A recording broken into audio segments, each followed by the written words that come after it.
Honourable members, I have an announcement to make today. I wish to inform the House that I have received 2 letters, one from the Honourable 4th Member for Portrush North and Montagne Longue and Opposition Whip, Honourable Adrien Duval, and another one from Honourable 1st Member for Stanley Rosil, Honourable Paul Béranger, concerning the allocation of seats in the Assembly. I wish to remind the House that Standing Order 6 of the Standing Orders and Rules of the National Assembly provides that the allocation to members of seats in the Assembly chamber shall be made by the Speaker. I have further taken note that the contents of these letters have been made public prior to any consideration or ruling by the Chair, which I deeply regret. In view of the rapid evolution of the situation, I had to respond to questions from journalists so that the public would not remain confused. But I have referred only to matters related to the seating arrangement.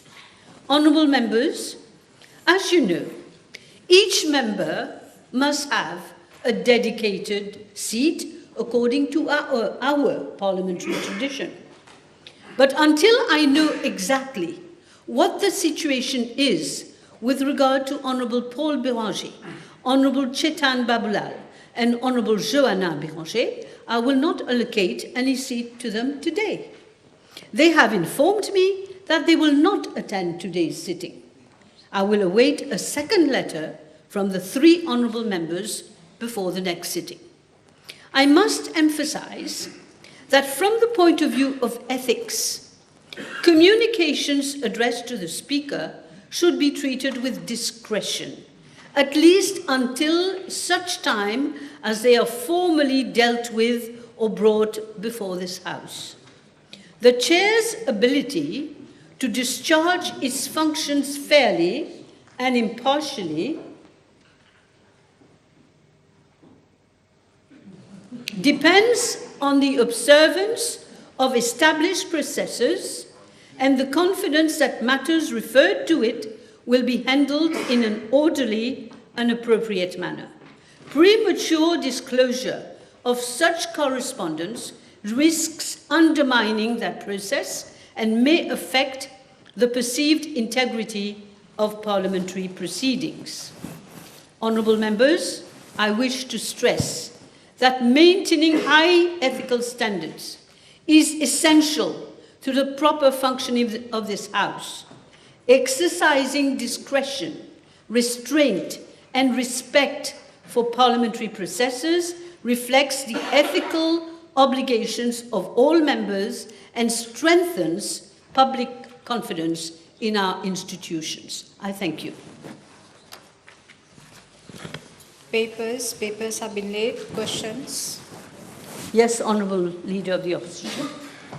Thank you, Madam Speaker. Madam Speaker, I've given notice of the following private notice question addressed to Dr. the Honourable Prime Minister, Minister of Defence, Home Affairs and External Communications, Minister of Finance, Minister for Rodrigues and Outer Islands, whether in regard to the inter-ministerial committee set up to look into the economic and social impact of the present conflict in the Middle East, he will state A, the number of times the said committee met to date, indicating the outcome thereof.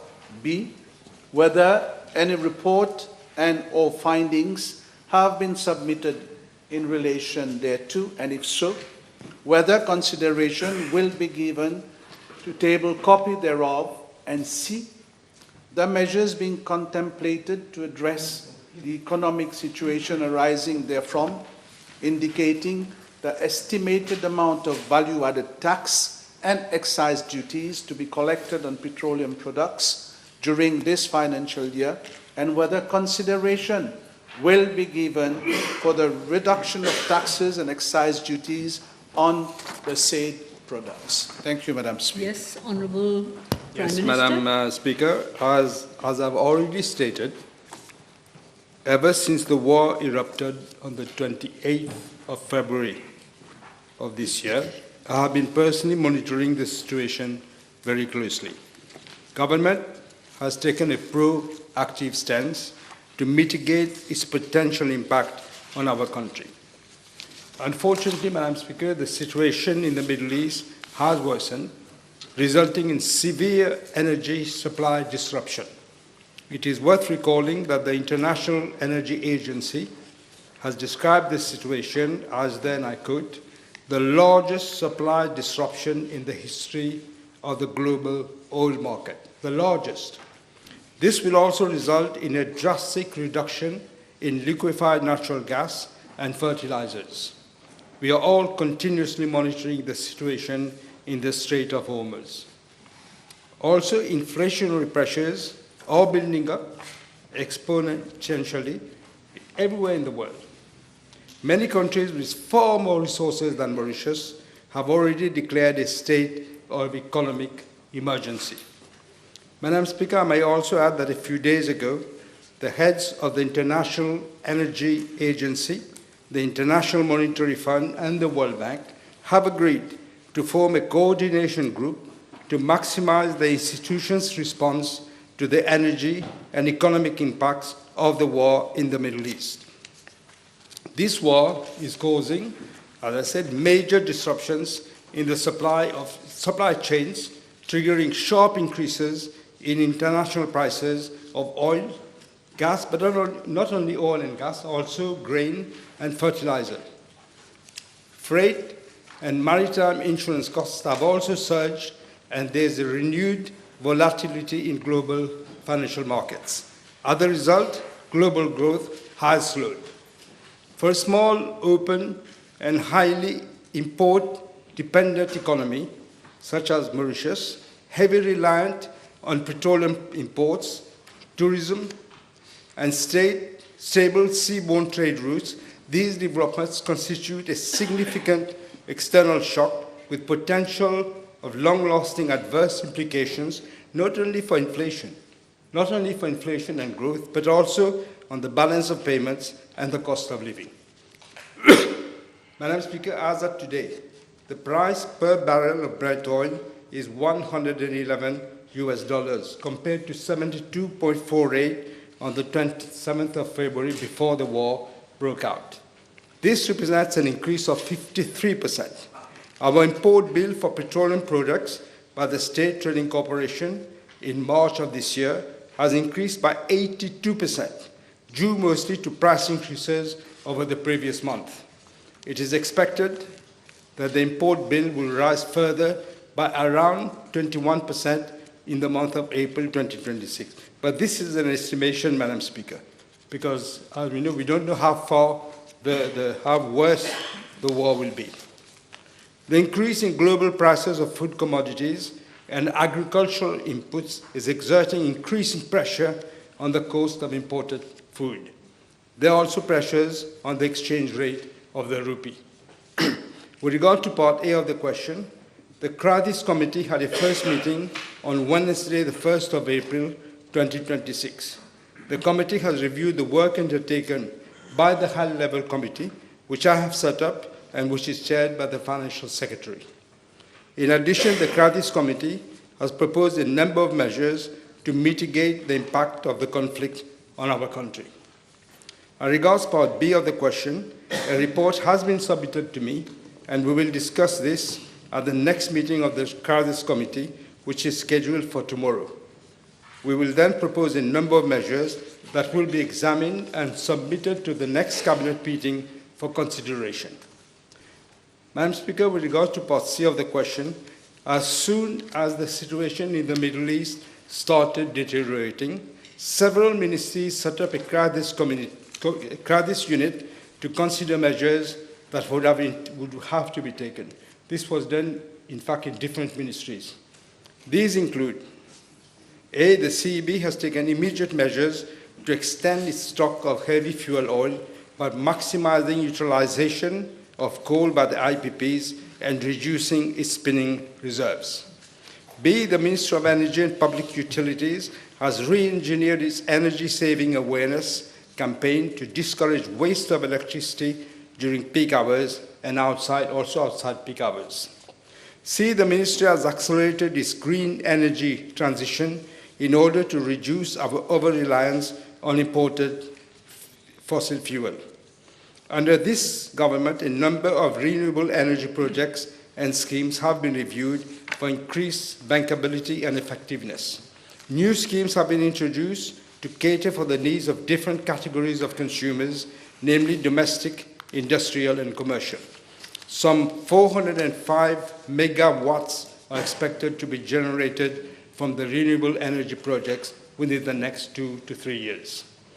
D, the Ministry has also sent a circular to all ministries and departments on the 6th of April, instructing them to implement and reinforce energy-saving measures and to fix a target for a marked reduction of electricity consumption. E, drafting instructions have been given to the Attorney General's Office for the introduction of regulations this month to impose restrictions on the usage of grid power for superfluous activities that are not required for safety and security for a specific period of time. F, the Ministry of Commerce and Consumer Protection has secured supply of petroleum products up to July 2026. The Ministry has also secured the supply of fuel oil up to May of next year. I would like to point out, Madam Speaker, that even before the war broke out, I raised the issue of security of supply of petroleum products with Prime Minister Narendra Modi. That was during my state visit in September of 2025. I took up this issue again at the AI Impact Summit in New Delhi in February of this year. I am pleased to inform the House that a government-to-government agreement will be signed this week for the supply of petroleum products.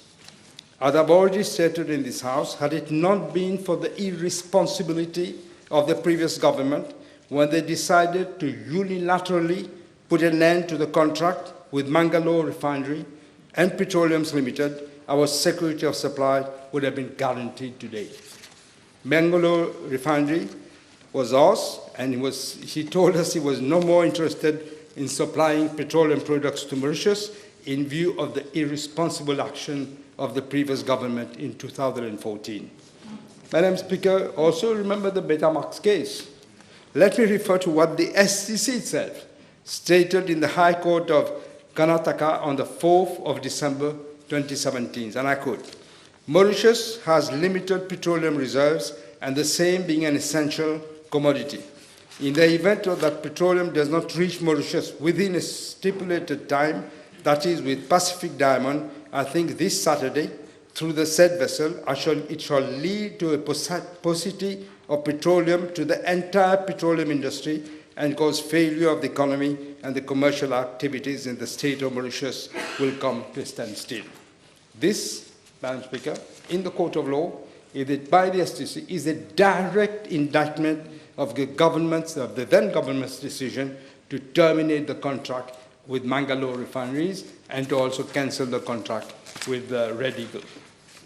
Madam Speaker, for this financial year, the amount of value-added tax is estimated to be 3.9 billion rupees on mogas and gas oil. As regards excise duty, an amount of 4 billion is expected to be collected. Madam Speaker, in times of severe crisis, especially when existential issues such as energy and food security are at stake, there is absolutely no place for political demagogy. This situation calls for strong leadership grounded not in ad hoc measures, but in coherent, forward-looking policies that protect our population, especially the most vulnerable, and reinforce our national resilience. Thank you. Thank you. Yes, Honourable Leader, your first. Yes, thank you. Supplementary. Yes, Madam Speaker. Madam Speaker, I take note, and I believe the population also will take note, that it is more than 1 month after the beginning of the conflict that the Honourable Prime Minister will chair tomorrow his first interministerial committee, and you will agree, Madam Speaker, that government has wasted a lot of time. Can the Honourable Prime Minister today inform the House of the specific social measures which are being envisaged to mitigate the social impact of the conflict on the citizens of this country with a view to supporting their purchasing power. Can we have an indication today, Madam Speaker? Yes, Honourable Prime Minister. Let me rebut what the Leader of the Opposition has just said. I said in my answer that as soon as the war broke out, within a few days, we set up in each ministry concerned a crisis unit to consider measures that should be taken, and I mentioned the measures, the CB, the Ministry of Commerce and all this. I said all this. There was a first meeting for the crisis committee. I have a report, but I'm not circulating the report, but this is not for circulation. We're going to have another meeting tomorrow, and then we'll decide which are the measures that we will propose to Cabinet on Friday. Okay. Second question. No, I made reference in my earlier supplementary question to the Prime Minister himself, Yes, not I to think the other committees. doesn't He's the head matter. of this country, Madam Speaker. He has answered. Madam Speaker, during my last P&Q to the May Honourable I- Prime Minister, One moment. May I, Chair? The Prime Minister replied. Now you carry on with the second question. I wanted to clarify what I said. Yes, but he replied. Madam Speaker, during my last P&Q address to the Honourable Prime Minister on the same issue, I raised two pertinent questions. One was the reintroduction of the CSG One moment. Will you allowance. please sit down. Yes, Honourable Etuaria, you're going to again stop the Leader of the Opposition. When you spoke last time, nobody stopped you. So I don't want to hear anything while it is his time. He has 30 minutes. He can ask questions. We may not agree or disagree or agree. Please carry on. Madam Speaker, like I said, I raised two pertinent issues. One was with regard to the CSG allowance, the reintroduction of the CSG allowance, and the other one was a temporary, I mentioned it, temporary top-up for workers earning less than 20,000 rupees, which was turned down by the Honourable Prime Minister. Is the Honourable Prime Minister aware that a press article dated today, it is in the newspaper today, make mention of price increases on all commodities, which the Minister of Commerce said he was monitoring? Now, may we know from government what government is proposing to help those categories of workers when we know, Madam Speaker, that monthly expenses of a family today is around 50,000 rupees. Yes. Perhaps the Leader of the Opposition should be reminded they bankrupted the country. We are paying for the bankruptcy that and now you want me to top up? In which world are you living? Now, with regard to petroleum products, that is mogas and gas oil, I understand, Madam Speaker, that the State Trading Corporation has to pay an additional 30 million USD per shipment. And for the months of March and April, the country is expecting 3 shipments. Will the Honourable Prime Minister inform the House where the STC will get the necessary funds in USD to pay for those 3 shipments? So you should have asked that question to the Minister concerned, because I don't know the exact price. But you are contradicting yourself. You are saying give relief, at the same time, where do you find the money to pay? You are contradicting yourself. Don't speak from a sitting position. Please. We are not in government. They are in government, Madam Speaker. Yes, but Now, may I ask the Honourable Prime Minister, if the conflict is extended, let's say, because the situation is worsening now, until the month of June, government will have to find an additional 90 million USD or more for 3 more consignments, bringing to a total of 180 million USD. May I ask the Honourable Prime Minister whether government has done an analysis on how foreign currency reserves will be adversely impacted by these additional payments and in turn reduce our import cover, Madam Speaker? This is precisely why I said, why did the previous government cancel the contract with Mangalore. This would not have happened. This would never have happened. You know what you did? You paid commissions to agents who then shared the commission with the different ministers who was involved. This is how they govern the country. This is why they cancelled the Mangalore, because Mangalore was government to government, nothing to do with, sorry. Prime Minister.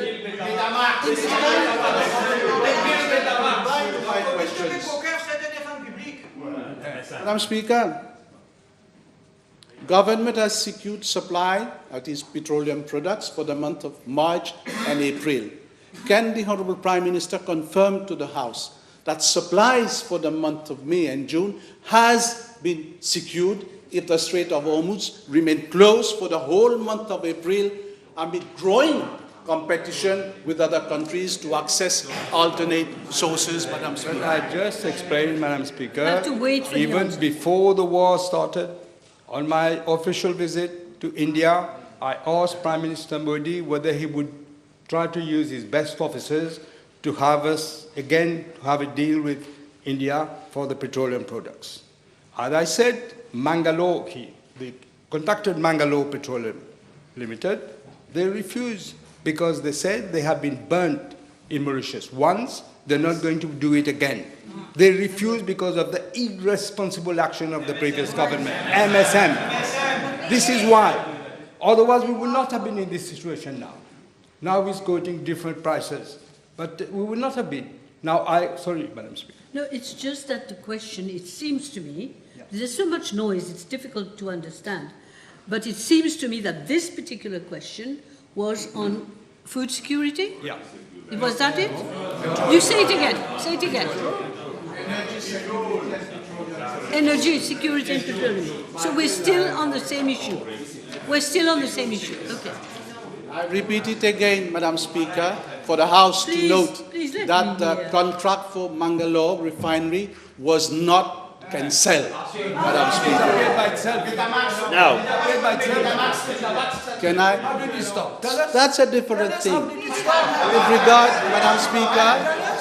Madam Speaker, with regard to heavy fuel oil, that is fuel which is used for production of electricity, the Honourable Minister of Commerce promised 2 weeks ago to table the contract between STC and Sara Energy Limited, and he has not done so until now. Question. Will the Honourable Prime Minister see to it that all contracts and payments done are tabled today? Otherwise, it will look as if government wants to hide something from the population. I didn't quite understand. You want me to ensure that the contracts are actually we pay whatever? Instruct the minister. I don't have to instruct him. He knows what he has to do. I don't have to instruct him. He knows what he has to do. But let me say, Madam Speaker, I think the Honourable Leader of the Opposition maybe I can't hear the Prime Minister. What is the point of shouting off your heads if I can't hear either the Leader of the Opposition or the Prime Minister? We're going to close in 10 minutes. Please, for the next 10 minutes, refrain from all this. Please, Prime Minister. As I said to the Honourable Leader and to the House, that even before the war broke out, I asked the Prime Minister of India, Shri Narendra Modi, if we could again start a government-to-government agreement for petroleum products. He, as I said, he agreed. They spoke to Mangalore, who refused. Then he has spoken to Indian Oil, who has agreed. And I said, tomorrow, not tomorrow, I think the day after, Thursday, we are signing the agreement for petroleum products. Unfortunately, while Mangalore could also provide us with heavy fuel, Indian Oil cannot. Okay. Unfortunately, because they broke the contract. But this, we are looking to see whether there are other possibilities. But as I said, I think I did say that we have enough until May of next year in our reserve. I also should add, Madam Speaker, since we're talking about energy, and you're saying about all these, you're trying to create panic, under the previous government, did you know that our share of renewable energy had reached 17%? It was 24% when I left government. 70, they actually reduced it. and now they're doing a hue and giving us lessons. No I'll statements. come to my supplementary question. It's not Question. about what the Prime Minister replied. My question was about the contract between STC and Sara Energy Limited. The minister responsible stated that he will table the contract. Up to now, he has not tabled that contract. Will government table that contract, Madam Should ask Speaker? the leader of the opposition, how many private contracts have at the table in the House? Anyway, you will be able to ask the minister himself. Now, with regard to LPG cylinders, can the Honourable Prime Minister inform the House why there has not been an increase in the price of gas, LPG gas, for commercial purposes, but only for domestic purposes, that is the 12 kg and 6.5 kg cylinder, when we know that the revenue from commercial gas cylinders is used for cross-subsidization? This question that should have been addressed to them, but I can tell him. We have to look at the whole of the economy. We're not going to grind the economy to a standstill just because there's a war in the Middle East. We have to look at the interests of the country. We are examining this. I must tell the leader of the opposition, we are examining this. You will learn from it after the cabinet meeting on Friday. Okay. You have to correct that, otherwise people will believe that you are protecting the Don't growth, make statements. the gros No business. statements. Madam Speaker, the recent increase of 10% on diesel has greatly impacted the SMEs. Will the Honourable Prime Minister inform the House what measures the committee chaired by the Ministry of Finance Mr. Bichu. is considering to alleviate the considerable burden on the SMEs are facing, Madam Speaker? But this is exactly what I said early on. We have to look at the economy as a whole and not just the population. We have to look at the SMEs, we have to look at the businesses, what they are able to do, otherwise we'll grind the economy to a standstill. We are taking measures which we'll announce on Friday. Your friend is asking for a question. Do you have I'll more? just... Okay. Madam Speaker, it is public knowledge that bakers are asking for an increase on the price of bread, that is Yes. per maison. And the Honourable Minister of Commerce is not agreeable to that request.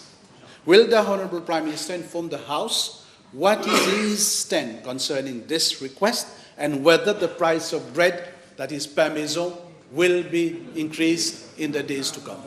Prime Minister. Madam Speaker, I should say that the price of bread hasn't been increased for my tendency for the last 10 years. 10 years, they haven't been increased. Everything else is increasing, but not the price of bread. So they're asking, it's a legitimate demand that the prices be increased, otherwise they can't run the business. And this is what we are considering among the measures that we'll take. But I want to say that it is for 10 years it hasn't been increased. Faut faire son pain soi-même, hein? You have one more? One last. 1 moment. One last for the... Then Mr. Duval and then you. Okay? Oh, okay. Up to you. Yes, may I ask the Prime Minister, 2 weeks ago, during the last PNQ, I had asked with regards to the estimates on how much the inflation of fuel and more gas prices will be passed on to consumers. Now that the Prime Minister is signing a deal tomorrow, can he now give us the estimates of how much is going to be passed on to the consumer and whether he will make good on his campaign promise to abolish VAT, which is being taxed on top of the excise duty on every litre of diesel and fuel in Mauritius? Nobody knew in Mauritius. How did you wreck the economy? We did not know. When we made proposal, we did not know. It's when we did the state of the economy that we knew what damage this previous government has done to this country. Therefore, and I also said in my answer, if I remember, that our import bill for petroleum products has increased by 82%. So we can't, now you're telling me to what? To reduce the cost? So we can't. No. The question is, what is the estimate? Honourable members, I don't think Prime Minister can reply more to your questions. Time is going. You have another one, you said. Let him say another one. You can't insist. Should... I don't want to root you. Madam Speaker, jet fuel has doubled since the beginning of the conflict, increasing from 400 USD to 875 USD per metric ton, forcing airlines to cut capacity, add fuel surcharges, and raising airfares from 10 to 40%. Can the Honourable Prime Minister inform the House what are the projections for the tourism sector for this year, and what specific measures have been put in place to support the tourism sector, Madam Speaker? So let me say, Madam Speaker, just to inform the House, if he doesn't know, that everywhere, all tickets, airplane tickets have been increased dramatically. In fact, if you look at the percentage, Air Mauritius has still not increased by as much as some countries who have more resources than us have increased. So this is inevitable. Yeah, that I know. So what do you want me to do now? To reduce the price of oil? Support the tourism We cannot the price of oil. I don't control the price of oil. What do you want me to do? To stop pumping oil?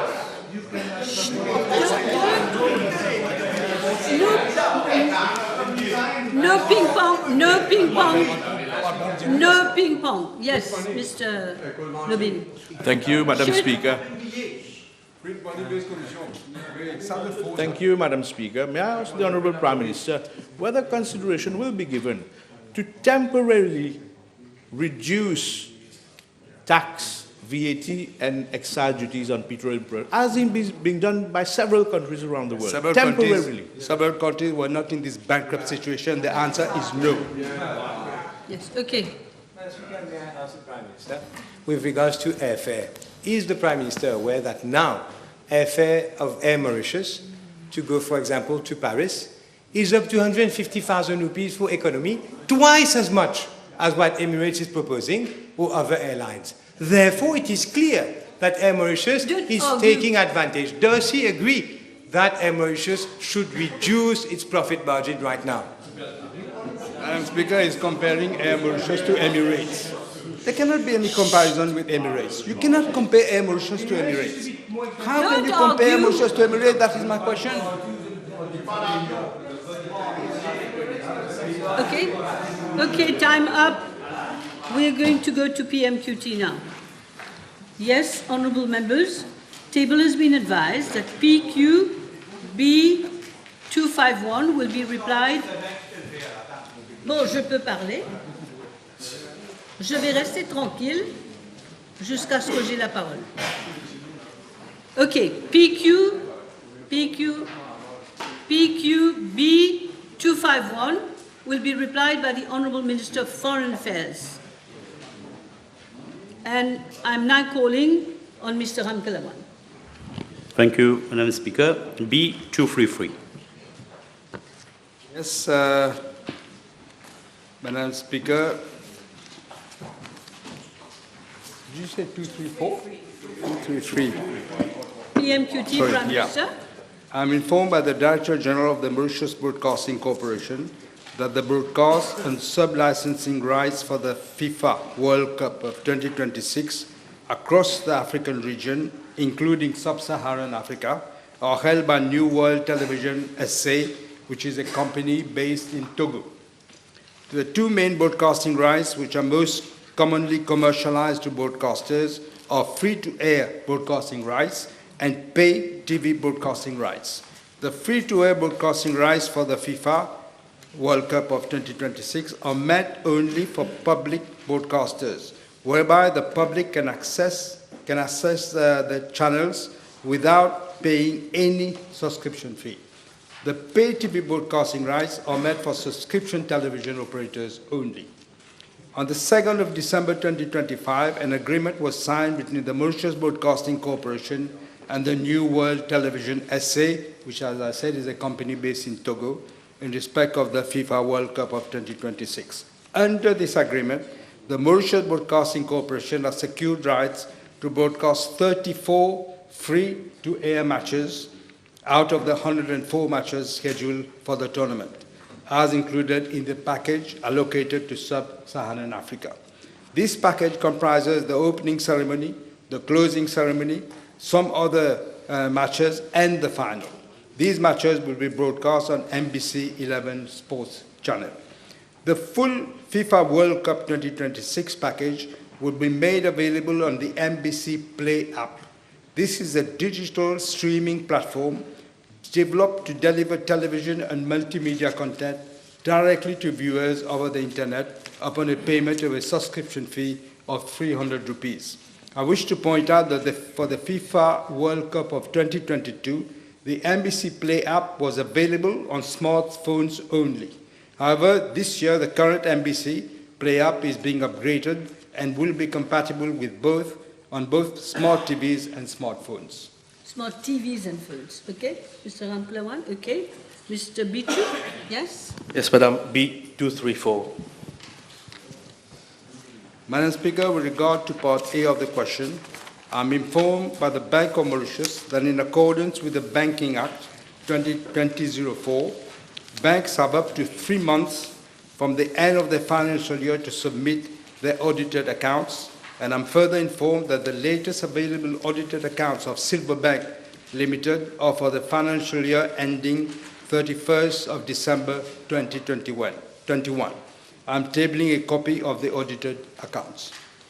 Madam Speaker, Silverbank has not submitted its audited accounts to the Bank of Mauritius for the financial years 2022 and 2023. In fact, Silverbank was unable to appoint any external auditor. The reason being that the auditors were unwilling to conduct the assignment for Silverbank in the light of the previous serious adverse information regarding Pratik Gupta in the Trafigura case, whereby feeding orders were issued both on Pratik Gupta and his wife, Jeannie Gupta, who is the main ultimate beneficial owner of the bank. The House will recall, Madam Speaker, that it was at its meeting held on the 11th of June 2021 that the board of the Bank of Mauritius approved the acquisition of the shares of Banyan Tree Bank by the shareholders of Silverbank. The board of the directors of the Bank of Mauritius were then chaired by the then former governor of the bank, that is Mr. Havesh Kumar Sigulam.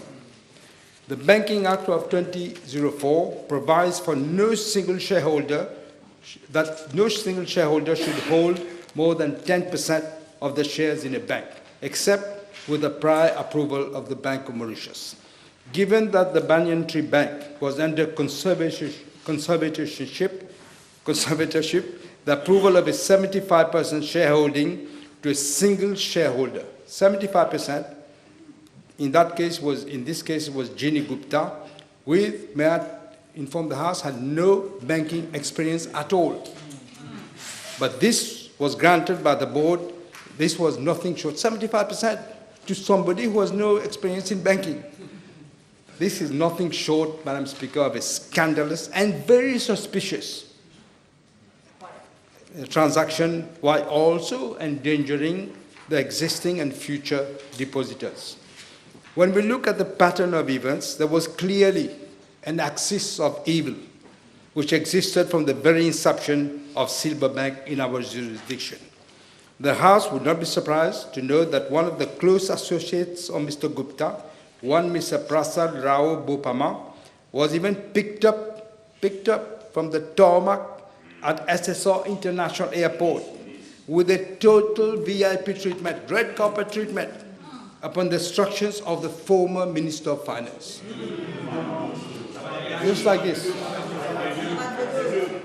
Du jamais vu dans les annales de notre pays.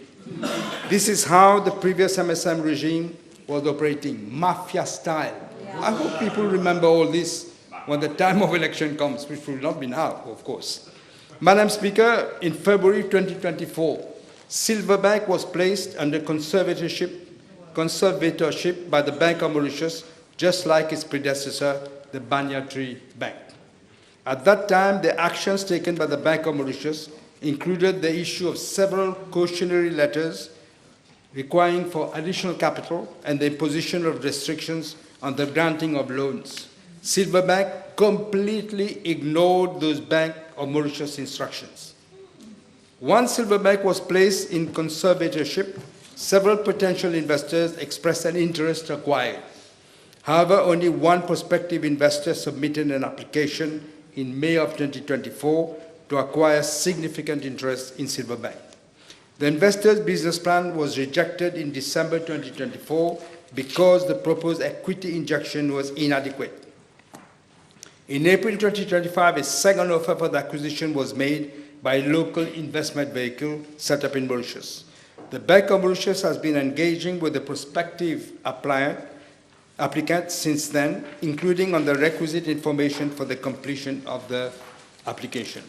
In the interest of depositors and creditors, the Bank of Mauritius granted several extensions to each successive deadline until in December 2025, in January and February 2026, to allow the applicant to complete his application. He was asking for extra time all the time, that he be given more time.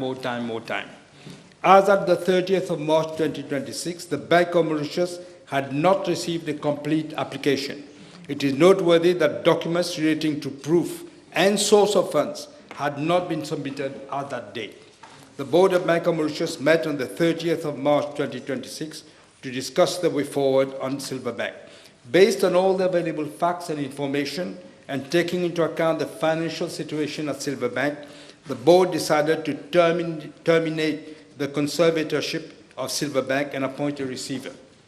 Another shocking element of the Silverbank saga, Madam Speaker, was the confession made by one internal auditor of Silverbank that he uncovered loans of about 7.7 billion rupees, which were granted to companies related to no other than Pratik Gupta. Furthermore, this auditor stated 18 million rupees were transferred to Pratik Gupta or to entities belonging to him from Silverbank. They allowed the transfer. This is a classic case, Madam Speaker, of institutional conspiracy of the highest order, with both internal and external connivances to defraud depositors' money. Needless to say that the internal auditor, because it was MSM government, needless to say, he drew the attention, he was suspended. He was the guilty party to have drawn the attention of the bank. So he was suspended when in fact his courage should have been commended. No doubt we will see more things like this as the investigation unfolds. Madam Speaker, as regard to part B of the question, I'm informed that public bodies and institutions had invested a total amount of 3.55 billion rupees in Silverbank. Yes, I'm going to say that. As of February 2026, the remaining deposits held by public bodies and institutions at the Silverbank amounted to around 907 million rupees. And they are as follows: 523 million by the COVID-19 projects development, 523. 158 million by the National Insurance Company Limited, and 132 million by the NIC General Insurance Company Limited, both subsidiaries of the National Property Fund Limited.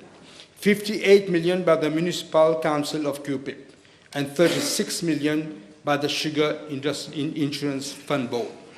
Madam Speaker, as I already stated in this August Assembly, the deposits made by these public bodies and the institutions were purposely done to create a misleading enhancement of Silverbank's balance sheet. Purposely done. This is the significant investment made in a bank with no proven track record. No proven track record speaks for itself that the decision had been driven by intervention from the highest authorities, and we know, in fact, from the former Minister of Finance and the former Financial Secretary. It is ironic to recall, Madam Speaker, that these same authorities had issued a circular way back in 2019 instructing government-related entities to place their surplus cash in treasury certificates, which carry far lower risk. You can guess, Madam Speaker, why the former Minister of Finance revised that decision and ensured that these public bodies and institutions place their money with a bank with no proven track record and hence putting their investments at risk.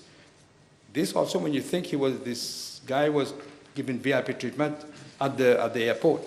For part B of the question, B2 of the question, I'm informed by the Bank of Mauritius that in January 2025, only after a change of government, the conservator made a statement to the police with regard to what appeared to be conspiracy to defraud Silverbank in favor of Mrs. Ginny Gupta or companies beneficially owned or related to her or to Mr. Pratik Gupta. Subsequent to this statement, the Commissioner of Police referred the matter to the Financial Crimes Commission. 2 suspects have been arrested for the offense of conspiracy to commit money laundering in breach of Section 4 of the Financial Intelligence and Anti-Money Laundering Act of 2002. Interpol has also been requested to place Mr. Gupta on red notice in relation to the investigation in Mauritius. Further actions by the FCC include a disclosure order made on 19 parties who applied and obtained in relation to material financial reports which has been forensically analyzed and which has shown that a total sum of 7.9 billion rupees has been siphoned and transferred to several entities in multiple jurisdictions linked again to Mr. Gupta. 39 loan files secured from Silverbank following search warrants issued under Section 64 of the FCC Act of 2023. 43 witness statements recorded, 11 defense statements from suspects, 2 search warrants under Section 60 issued on premises of suspects, I prefer not to mention the names, who were later arrested for the offense of conspiracy to commit money laundering in breach of Section 4 of FIMLA 2002. Informal cooperation for funds which have already been traced and transferred to foreign jurisdictions and to locate other foreign suspects who have already left Mauritius. An attachment order of $53,000 currently in force up to March 2027 on entities linked to Pratik Gupta. In 8 mutual legal assistance applications are in process with Seychelles, the UK, Malaysia, Singapore, South Africa, British Virgin Islands, USA, and UAE. Concerning part C of the question, I'm informed by the Bank of Mauritius that the conservator submitted his report on a regular basis. The latest report was submitted in March of 2026. However, as per the Bank of Mauritius Act and the Data Protection Act, these reports cannot be made public until the investigation maybe is over. I'm informed by the Bank of Mauritius that the conservator, Mr. Arvind Gokul, was maintained as conservator as he was already in discussion with a potential buyer of Silverbank. The bank felt replacing him midway in the process would have set the process backwards and caused further delays with additional financial implications with the coming of a new conservator. I'm also informed, Madam Speaker, by the Bank of Mauritius that the first report of the conservator submitted in March 2024 estimated that non-performing loans amounted to 8.1 billion rupees out of a total loan portfolio of 8.3 billion. 8.3 billion was given, 8.1 dubious. It is unthinkable that such a high level of toxicity of a loan portfolio could have been tolerated by both the Silverbank and the Central Bank, who turned a blind eye to this monumentous mismanagement, if not defrauding people. As at date, only a sheer amount of 209 million rupees have been recovered since the placement of Silverbank under the conservatorship. Madam Speaker, these figures point not only to a clear pattern of gross management, of deliberate fraud, of deliberately misleading the public, the Mauritian public, raising concerns to the control mechanism that governed the operations of Silverbank and the Bank of Mauritius at the time. We have without any reservation condemned the conduct of the bank in the past. It is yet another catastrophic legacy of the previous government, and we now have to deal with it. Today, allow me to reassert our determination and to state unequivocally and forcefully that we will not allow our reputation as a well-regulated international financial sector to be the least tarnished. Madam Speaker, it is precisely for this reason that we are reinforcing our legislative framework through the introduction of the AML CFT CPF bill, which is being discussed at the moment, to further strengthen the fight against money laundering. Thank you, Prime Minister. Yes, Mr. Bichuk. I thank the Honourable Minister for his reply. Prime Minister, sorry. Madam Speaker, this financial disaster wouldn't have been possible without the egregious violation and collapse of the regulatory framework. Therefore, I would ask the Honourable Prime Minister whether he will initiate a full-fledged commission of inquiry so that the public gets to know the in and outs of this mega financial crime and also the culprits be dragged to court. Thank you. Madam Speaker, there is no commission of inquiry now. It's public inquiries. But this is why we bring drastic change in the organization of the police and the FCC. This new bill that will come to the House, we will have then people who know how to audit trails. We don't have the ability at the moment. This is why they're getting away with it. We will put in place people who know how to do these works, and we will drag, to use your word, we will drag each and every one of them to court.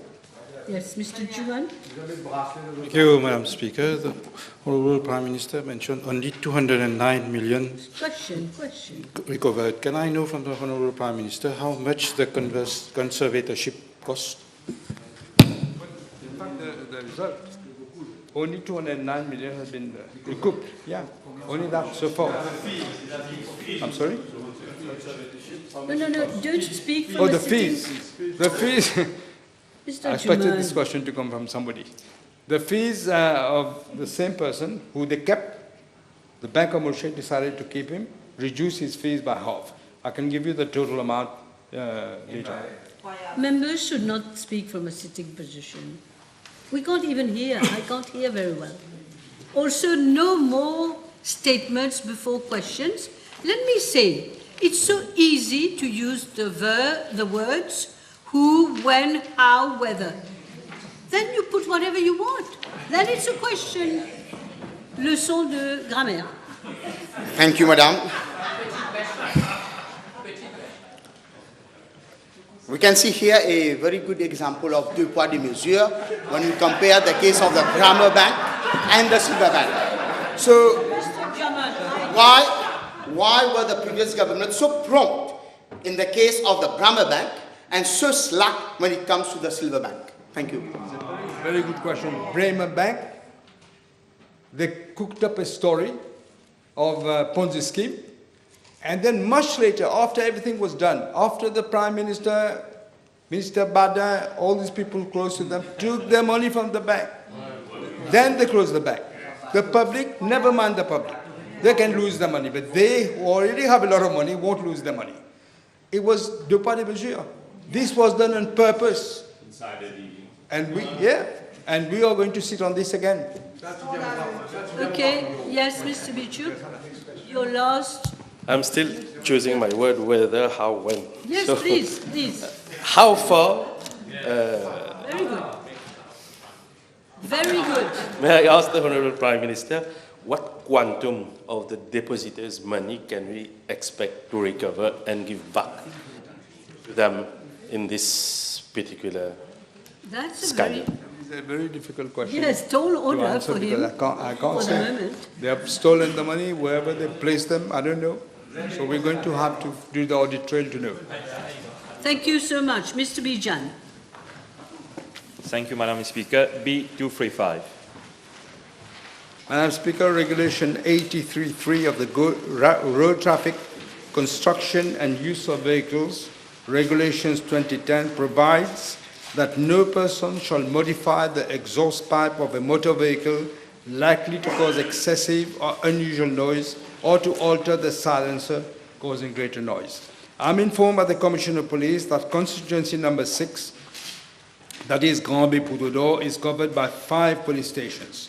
Since the 1st of March 2026 to the 5th of April 2026, 16 contraventions relating to alterations of silencers to motorcycles exhaust have been issued as follows: 6 cases by the Goodlands Police Station, 3 cases by the Pudodo Police Station, 3 cases by the Plaine de Papaye Police Station, 3 cases by the Grand Gobe Police Station, and 1 case by the Grand Bay Police Station.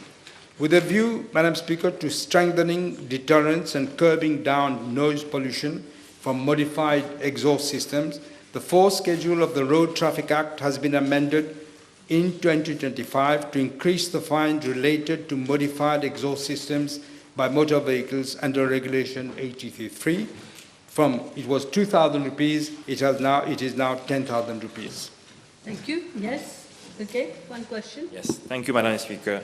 Whether, given that deterrence of modified motorcycle exhaust offences and no wearing of helmet while riding motorcycle requires sustained enforcement capacity during both daytime and nighttime hours, will the Honourable Prime Minister consider directing the Commissioner of Police to allocate additional police officers to each police station so that these police officers can conduct regular monitoring, respond quickly to public complaint, and maintain a visible deterrent presence with adequate equipment?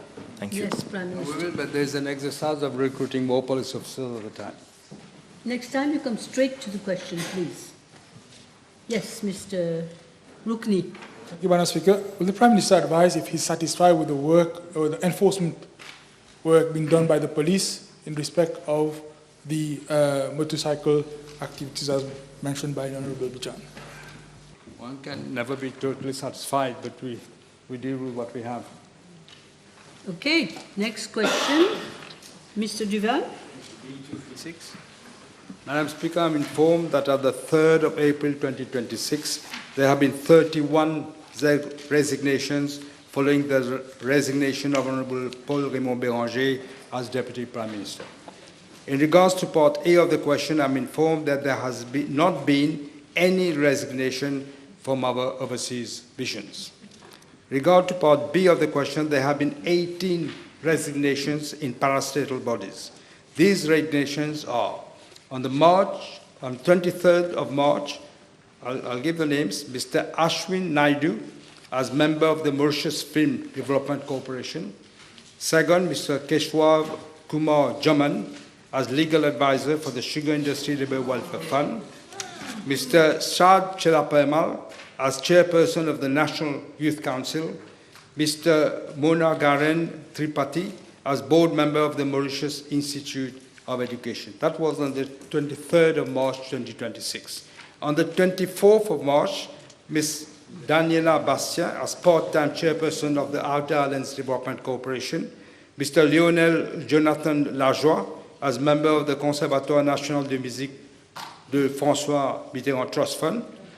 Mr. Iqbal Kalkatia as chairperson of the Mauritius Sports Council. Dr. Kailash Suba as member of the Mauritius Institute of Education. On the 25th of March 2026, Mr. Kritanan Atma as member of the Mauritius Marathi Cultural Center Trust. Ms. Gabriela Batu as member of the National Heritage Fund. Mrs. Marie-Corina Catherine Kreis as chairperson of National Adoption Council. Mrs. Brigitte Roussetti as independent member of the National Women's Council. Now, on the 30th of March 2026, 3 persons have resigned from 4 parastatal bodies, namely Mr. Selnavaden Mutusamy as chairperson of the Sugar Industry Labour Welfare Fund and board member of the National Children's Council, Mrs. Nandini Minakshi Miniadi as member of the National Women's Sports Commission, and Ms. Zara Noah Lennon as member of the National Women's Sports Commission. Madam Speaker, there have been 2 further resignations on the 1st and 2nd of April, namely Mrs. Bibi Shira Banu Gulfi Noor Mohamed as independent member of the National Women's Council, and Mr. George David Grenade as member of the Trust Fund for Excellence in Sports.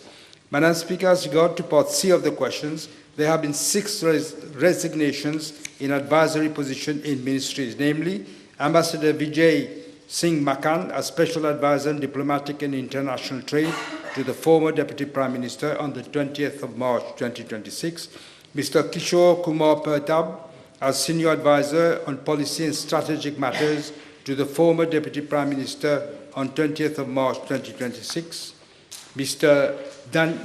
Daniela Bastia as Senior Advisor on Communication and Strategic Matters to the former Deputy Prime Minister. Mr. Nabil Mulna as Advisor to the Attorney General.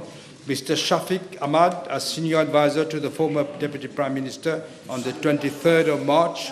Mr. Isham Ali Ibrahim as Senior Advisor on Environmental, Solid Waste Management and Climate Change Matters to the Minister of Environment, Solid Waste Management and Climate Change on the 23rd. It's a long list, yeah. As regards part D of the question, 3 resignations have occurred in state-owned enterprises, namely Mr. Med Duba as board member of the State Informatics Limited on the 23rd of March 2026, Mr. Ganesha Singarabelu as Director, State Investment Corporation on the 24th of March 2026, Mr. Kritanan Atma as Chairperson of the Mauritius Housing Company Limited on the 25th of March 2026.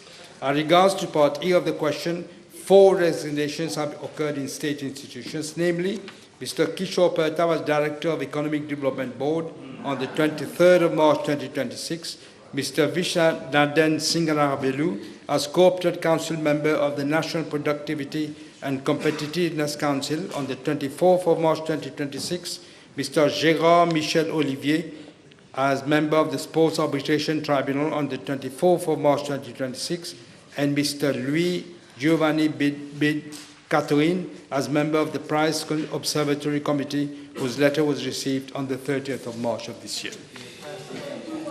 Yes, yes. The Prime Minister forgot to add the name of Mr. José Anasano, who resigned on the 24th of March as well, and who was present in Brazil. That is not a question. The question is, Madam Speaker. You are forever angry because I'm not stopping others. No, Madam Speaker. I have stopped many people today. Don't make statements. Yes. The question is, Madam Speaker, there are key people. Is the Prime Minister agreeable that he should, if he hasn't done so, secure the allegiance of key people who are still in post and that were close to the former Deputy Prime Minister? I will not give names. You will know it better than I.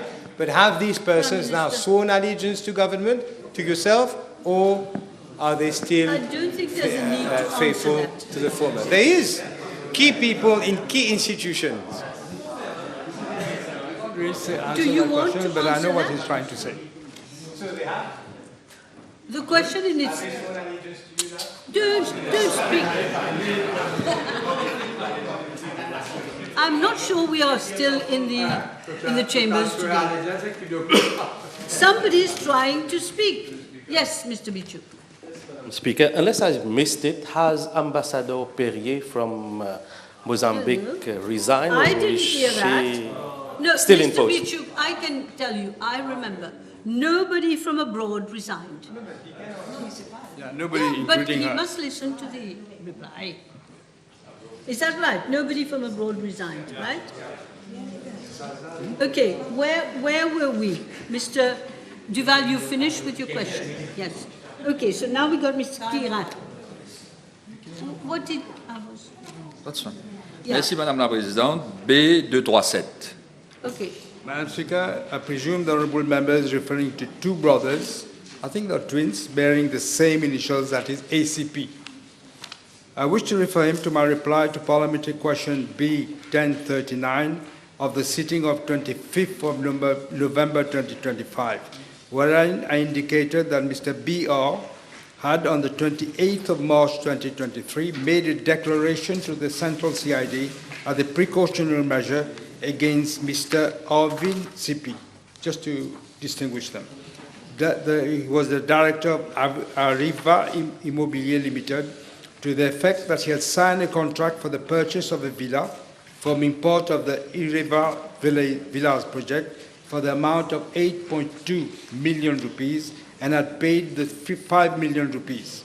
Later on, Mr. ACP requested him to pay an additional 2.2 million out of the remaining balance of 3.2 million. He refused to pay and he dropped the proposal to purchase the villa. I'm informed by the Commissioner of Police that police had started an inquiry into the case and have recorded statements from 6 persons. On the 13th of May 2025, upon completion of the inquiry, the Central CID forwarded a case file to the Office of the Director of Public Prosecutions for advice. Thereafter, the Director of Public Prosecutions requested for several clarifications which were attended by the police. On the 29th of December 2025, the DPP returned the case file to the police, requesting to inquire into the outcome of civil cases entered by Mr. BR against Mr. ACP and vice versa. The case was fixed for merits before the Supreme Court on the 10th of March 2026.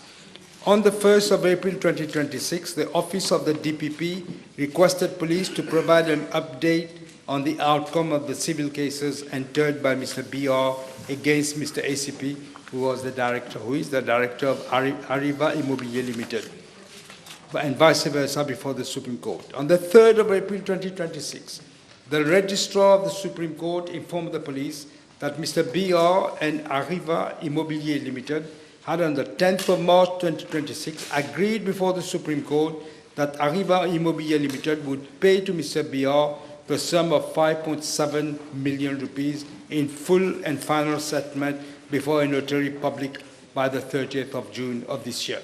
Both parties jointly moved that the agreement be made a judgment of the court, and the motion was granted. Following these developments, the police will refer the case back to the Office of the DPP for advice. On the 25th of February 2025, police had received a second complaint in connection with the Ireva Villa project made by one Mr. VP, who had made a full payment for the purchase of one villa, which had not yet been delivered. The police have initiated an investigation, and so far statements from 6 persons have been recorded. I'm informed, Madam Speaker, by the Financial Crimes Commission that in the light of several complaints made by victims against Venezis property owned by Mr. ACP and Arriva Immobilier Limited owned by the other ACP, investigations for money laundering have been initiated against these 2 companies. The Financial Crimes Commission had in March 2025 and July 2025, following several complaints made by victims, initiated 2 investigations for money laundering with predicate offense of swindling occurring as from the year 2022 against Mr. AC, owner of Venezis property, and Mr. ACP, owner of Arriva Immobilier Limited. 11 victims were interviewed by the Commission and 21 statements have been recorded. 1 person, namely Mr. AC, was arrested. Amount allegedly defrauded is about 50 million. All these for the transactions bearing the seals of public notaries, Mr. KR and Mr. DR, and these 2 public notaries were also interrogated, the last one being on the 2nd of April 2026. The Financial Crime Commission is awaiting information from financial institutions to proceed further. Yes.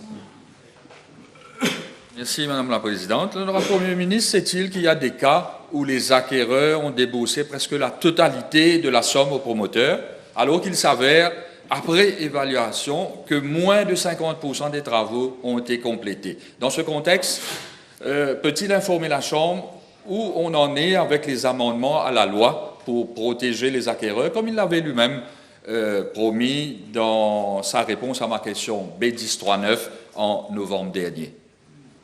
Yes, we are following all this, Madam Speaker. We will do that. The amendments will be voted later because we have other priorities, but we'll be voting. Thank you. Time is up. Time is up. Now I'm announcing that B249, table has been advised that B249, 254, 245, 250, 248, 244, 247, 253, 242, 240, 252 and 255. I may have repeated, but this is what I've got, have been withdrawn. Now PQB 262 will be replied by Honourable Minister of Local Government. B275 will be replied by Honourable Minister of Housing. B2796 and B309 will be replied by Minister of Tourism. Right? I think it might be wiser to break at this stage rather than start. You want one question? All right. I see you decide. Huh? Okay, Ms. Dauriaru, your question. Only one question. Thank you, Madam Speaker. B257, please. Madam Speaker, road congestion remains a persistent challenge, as the House is aware. Mauritius has inherited a colonial-era road network which was designed to satisfy the transport needs of that time and is not adapted to meet modern engineering standards or to cater for the current traffic volumes. The network comprises motorways, main roads A and B roads, and secondary roads. Over the years, the road network has been progressively upgraded to international standards, which includes the development of new motorway infrastructure with 4 to 6 lanes. Our current road network now spans over 3,000 kilometers, with approximately 1,300 kilometers being classified roads. Notwithstanding these improvements, there has been a significant increase in the number of vehicles on our roads. This high concentration of vehicles has contributed to congestion across the island. I'm informed that with a view to addressing road congestion, the Road Development Authority is implementing a series of measures which include, first, the construction of link roads and bypasses, second, junction improvements, and third, the provision of additional lanes across motorways. Moreover, to alleviate congestion at specific locations, the RDA is currently implementing short-term measures, including the following. 1, slip lanes at Naletambi and Saint Paul roads. Second, works along the A23-B70 link road at La Brasserie. Third, slip lane at Côte d'Or along motorway M3. Fourth, proposed slip lane at Ripaille along motorway M3. Fifth, proposed strengthening works along motorway M1. And sixth, proposed construction of flyovers at Canfoucault and La Vichy. Madam Speaker, I am further informed by the RDA that with a view to supporting sustainable development of the island by providing safe and fast connectivity to all parts of the country, as well as addressing traffic congestion, the RDA has been preparing a new strategic road network master plan in consultation with relevant stakeholders. This forward-looking master plan aims to address both current and future traffic demands and will guide the development of the transport infrastructure over the coming decades. The master plan encompasses major projects such as motorway M4, Ring Road Phases 2 and 3, the Dubreuil-Melrose Link Road, the Calbas Arsenal Solitude Link Road, the Tamarin Bypass, and the motorway M5 from the airport to Chemin-Grenier, amongst others. Madam Speaker, the congestion management strategy goes beyond building new roads infrastructure and encompasses a wider set of transport measures. Achieving sustainable mobility requires actions such as better traffic management and stronger public transport systems. This master plan aims to modernize connectivity, address road congestion, and support sustainable growth. Upon finalization, the approval of government will be sought for the implementation of the new strategic road network master plan, which is expected to shape our long-term mobility landscape. Yes. Can the Honourable Minister provide the timeline for implementation of the master plan? We are working on the master plan, and I think it will go to the cabinet quite in the near future, but the implementation will take time. As you know, all road infrastructure projects involve heavy investment, and we know in which economic situation the country is faced right now. But for M4, at least the M4 project, with the aid of the Indian government, we are going to start probably in the coming months, probably by July, August will start with the project from Forbach to Bel Air, the M4 project. Ms. Sabapati, yes, you have one more? Yes, one more. She has one more. Can the Honourable Minister provide data or information of the improvements in traffic flow resulting from the effectiveness of strategies already in place? I said in my answer that we are at the same time we're working on road projects, but we're working also on mitigation measures, short, quick win projects where we can solve lay-by, where we get slip lanes. We are working on these small projects which can be a quick win. For example, when you see on the highway, the Ripaille, we are having a slip lane. We are having at Naletambi, near Meteo, we'll be having a slip lane. This will at least mitigate the congestion problem. Yes, Mr. Francois. Thank you, Madam Speaker. May I ask the Honourable Minister whether the RDA signed any MOU with the Regional Assembly as regards to technical expertise, collaboration for road development, to avoid future congestion and to look into sharing of knowledge in ORIGS. Yes, we had an MOU, and I recall that when August I was there last year, we signed the MOU with the Regional Assembly between the RDA and the RDA. And just to inform you that the project of the bridge at Muruk will be undertaken. We transfer it to the RDA so that the RDA does that project. Okay, Ms. Dawiaru, and then Dr. Breya, and then we break. Could the Honourable Minister state what budgetary allocations have been made for the said project? You mean for the M4? If for the M4, it is a budgetary provision of 10.8 billion rupees, will be provided by the Indian government in the form of grant and line of credit. Yes, Dr. Breya. Thank you, Madam Speaker.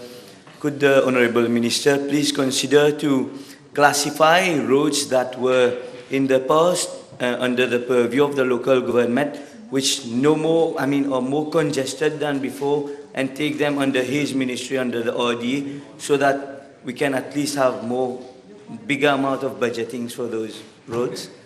Yes, Minister. Yeah, every year we are taking a few roads from non-classified to classified.